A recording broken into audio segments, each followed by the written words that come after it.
Ne familiarizăm cu amintirea vechii arhitecturi a Oraviței, care în perioada habsburgică și austro-ungară era un oraș înfloritor, centru administrativ-economic al Banatului montanistic.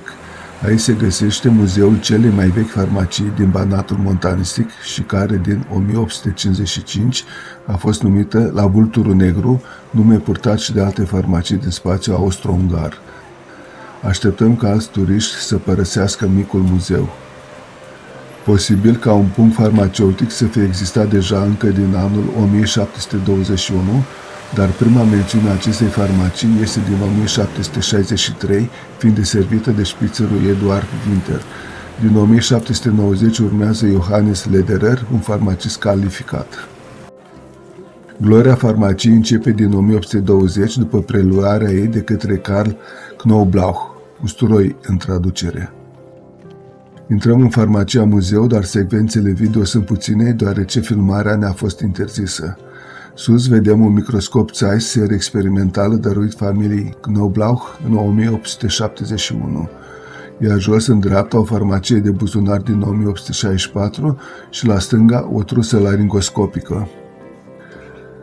Ceasul de pe vitrina din dreapta ar fi singura piesă de mobilier originală rămasă de la Karl Knoblauch, iar celelalte, mai noi, din 1887, fiind aduse de soțul farmacist al nepoatei fondatorului. Și asta este foarte interesant, Karl Knoblauch a instaurat o dinastie a farmaciștilor Knoblauch, cu clauze speciale dacă moștenitorul era femeie.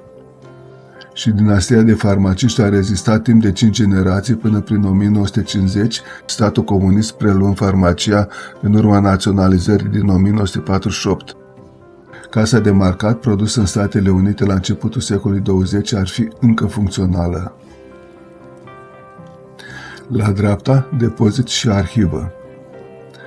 Sigla oficială a farmaciei la Vultur Negru a fost stabilită de Karl Knoblauch în 1855.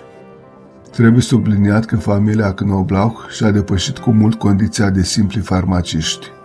Erau bogați, au extins rețeaua farmaciilor și s-au implicat și în alte afaceri, dar în același timp, mai ales cei din vechile generații, au participat sau susținut cercetări științifice, medicale, farmaceutice, biologice și s-au implicat profund în viața socială, culturală și economică a Oraviței, contribuind la dezvoltarea și promovarea zonei.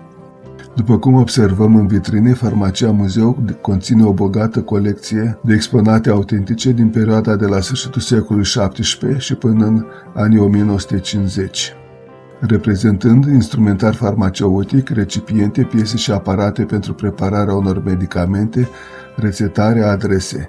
Clădirea muzeului este declarată monument istoric. Se pare că după căderea comunismului, 1990, familia Knoblauch a redobândit clădirea, iar în 1993 ultimul moștenitor a cedat o parte din clădire în vederea înființării acestui muzeu. Omul de cultură, Ionel Bota, directorul Centrului Cultural Oravița, este cel care s-a implicat în promovarea moștenirii istorice și culturale a orașului.